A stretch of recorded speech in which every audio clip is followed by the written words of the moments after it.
বন্ধুরা, অনেকেই ভাবে যে কম্পিউটার শুধুমাত্র কোডিং না শিখলে কম্পিউটার ব্যবহার করা যাবে না, বা যারা আইটি রিলেটেড কাজ করে তাদের জন্যই কম্পিউটার। এটা কিন্তু একদমই বাস্তব সত্য নয়।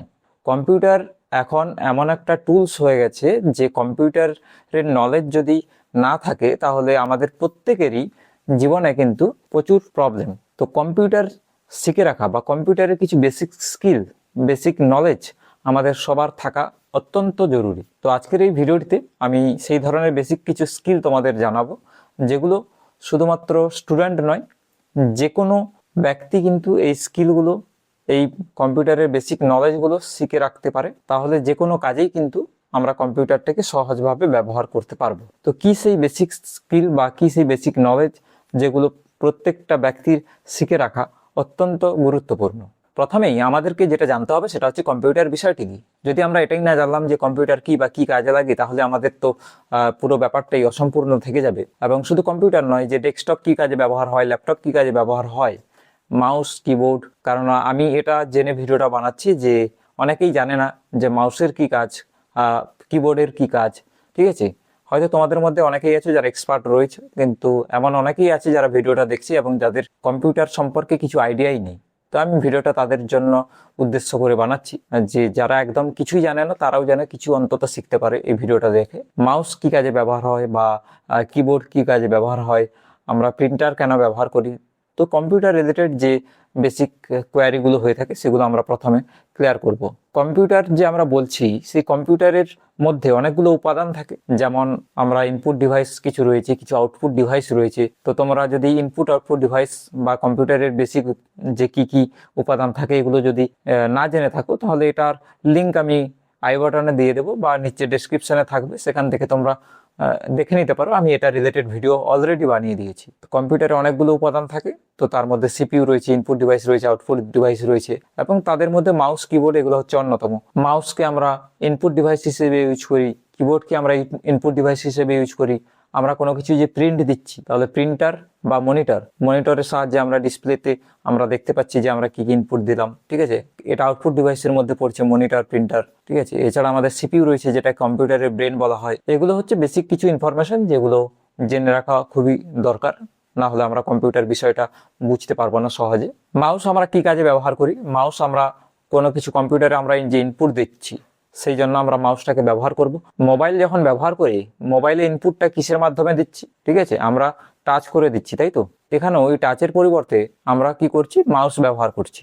যে কোথায় ক্লিক করতে হবে সেটার জন্য আমরা যেমন আঙুলে কি হয়, টাচ করে দিই ফোনে। ঠিক আছে, যে কন্ট্যাক্টসে ক্লিক করতে হবে না গ্যালারিতে ক্লিক করতে হবে, তো আমরা কম্পিউটারে কি করে সেটা করব? সেটা মাউসের দ্বারা আমরা করব। আচ্ছা, এছাড়া আমাদের কিবোর্ড রয়েছে ইনপুট দেওয়ার জন্য। কিবোর্ডে আমাদের অনেকগুলো কি রয়েছে, প্রথমে তো অ্যালফাবেট গুলো রয়েছে, এছাড়া নাম্বার রয়েছে, তার সঙ্গে বিভিন্ন সিম্বল রয়েছে, ফাংশন কি রয়েছে। ঠিক আছে, এগুলো আমরা ধীরে ধীরে জানবো। ঠিক আছে, পরের ভিডিওগুলোতে আমরা এই ধরনের কিবোর্ডে কি কি ফাংশন রয়েছে, বা কি কোন কিতে কি কাজ হয়, সিটিআরএল কি রয়েছে, উইন্ডোজ কি রয়েছে, ঠিক আছে, ক্যাপস লক রয়েছে, কোনটার কি কাজ সেটা বিস্তারিত আমরা নেক্সট ভিডিওতে আলোচনা করব। এছাড়া কিছু বেসিক নলেজ, যেমন কি ফোল্ডার কিভাবে বানাতে হয়, একটা ফাইলকে কিভাবে আমরা ফোল্ডারের ভিতরে সেভ করতে পারবো। আচ্ছা ঠিক আছে, কপি পেস্ট, এই যে অপশনগুলো, এগুলো কিভাবে কাজ করে কম্পিউটারে। আমরা মোবাইলে তো জানি যে কিভাবে কোনো ফাইলকে কপি কিভাবে করা হয়, কপি পেস্ট কিভাবে করা হয়। একজন ব্যক্তি যে কম্পিউটার সম্পর্কে তার কোনো ধারণা নেই, তাকে যদি আমি কপি পেস্টটাও বলি, তো সেটাও তার ক্ষেত্রে বুঝতে অসুবিধা হবে। তো এই জন্য আমি বলছি যে যারা একদমই কিছু জানে না, তো তাদের জন্য অবশ্যই এই ভিডিওটা, কিভাবে কপি করা হয়, কিভাবে পেস্ট করা হয়, এগুলো জেনে রাখা অতি আবশ্যক। ঠিক আছে, একটা কম্পিউটারে প্রত্যেকটা ফাইল কিভাবে ম্যানেজ করা হয়, ঠিক আছে, কিভাবে আমরা ফোল্ডারে অর্গানাইজ করে রাখতে পারি, এগুলো হচ্ছে বেসিক স্কিল। ঠিক আছে, এগুলো যে কেউ শিখতে পারে খুবই সহজে। এগুলো কোনো হাতে ধরিয়ে শিখিয়ে দেওয়ার মতো নয়। একজন ব্যক্তি যে কম্পিউটার যদি 1 থেকে 2 দিনও ব্যবহার করে, সে কিন্তু এটা শিখে ফেলতে পারবে খুবই সহজে। এই ধরনের বেসিক স্কিলগুলোর মধ্যে যদি আমরা বলি, তাহলে সব থেকে গুরুত্বপূর্ণ যেটা আমি শিখতে বলবো সেটা হচ্ছে এমএস ওয়ার্ড, অর্থাৎ মাইক্রোসফট ওয়ার্ড, এবং এরপরে রয়েছে মাইক্রোসফট এক্সেল।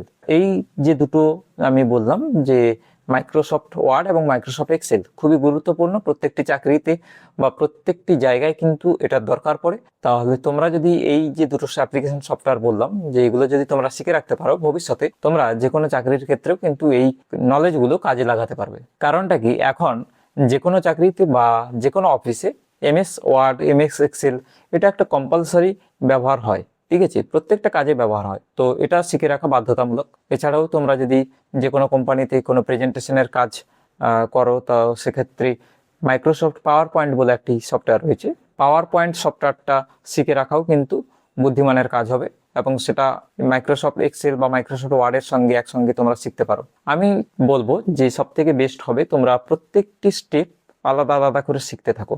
ঠিক আছে, প্রথমে 4 থেকে 5 দিন তোমরা কম্পিউটারটা ইউজ টু হলে, যে কিভাবে একটা কম্পিউটার কাজ করে, মাউসটা প্রথমে যারা কম্পিউটার চালাতেই জানে না তাদের ক্ষেত্রে মাউসটা চালানোই একটা প্রবলেম হবে। কেন কি, মাউসটা কিভাবে কোথায় ক্লিক করতে হবে, রাইট ক্লিক, লেফট ক্লিক, কোনটাতে কি হয়, তো সেটা প্রথমে আমরা ধীরে ধীরে জানবো, যে একজন ব্যক্তি কিভাবে ইউজ টু হবে। রেগুলার প্র্যাকটিস করে করে সে প্রত্যেকটা জিনিস, তো যে কোনো বিষয় যদি আমরা নতুন শিখতে যাই অবশ্যই সময় লাগে। তো এক্ষেত্রেও যারা কম্পিউটারটা নতুন শিখবে তাদের কাছে একটা সময় টাইম টেকিং ব্যাপার রয়েছে, তো ধীরে ধীরে সেটা শিখতে হবে।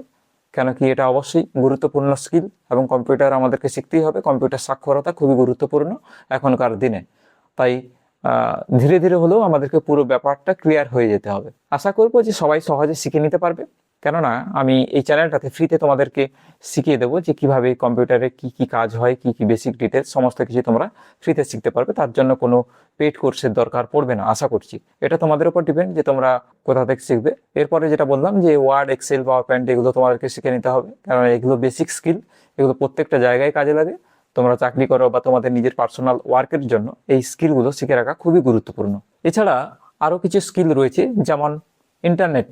আমরা মোবাইলে তো সবাই ইন্টারনেট ব্যবহার করি, কিভাবে ইন্টারনেট কাজ করে, কিভাবে গুগল ক্রোম কাজ করে, সেগুলো আমরা সবাই জানি। কিন্তু একজন ব্যক্তি যে কোনোদিন কম্পিউটার ইউজই করে না, তার ক্ষেত্রে কম্পিউটারে ইন্টারনেট ব্যবহার করা খুবই গুরুত্বপূর্ণ, এবং সেটা খুবই কঠিন একটা কাজ। তো কম্পিউটারে কিভাবে আমরা ইন্টারনেটটা ব্যবহার করব, কিভাবে ব্রাউজার কাজ করে, তো ঠিক আছে, এগুলোও প্রথমে শেখার একটা বিষয় রয়েছে। যদিও 1-2 দিনের মধ্যে তোমরা সবকিছুই শিখে ফেলতে পারবে। তোমাদের মধ্যে আমি আশা করছি যা নলেজ রয়েছে, বা তোমরা এই ভিডিওটা দেখছো মানে তোমাদের কম্পিউটারের প্রতি ইন্টারেস্ট রয়েছে। তো আশা করছি তোমরা একদম যে কিছুই জানো না তা কিন্তু নয়, তোমরা খুব সহজেই শিখে ফেলতে পারবে যে কম্পিউটার কিভাবে কাজ করে। কারণ তোমরা যেহেতু এই ভিডিওটাও ফোন থেকে দেখছো ইন্টারনেটের মাধ্যমে, তো আমি আশা করছি যে তোমরা যখনই কম্পিউটার শিখবে তোমরা খুব সহজে কিন্তু কম্পিউটারের প্রত্যেকটা কাজ শিখে ফেলতে পারবে। কিভাবে ইমেল লিখতে হয়, ইমেলটা কিভাবে ব্যবহার করতে হয় কম্পিউটারে, এটাও একটা জানার বিষয় রয়েছে।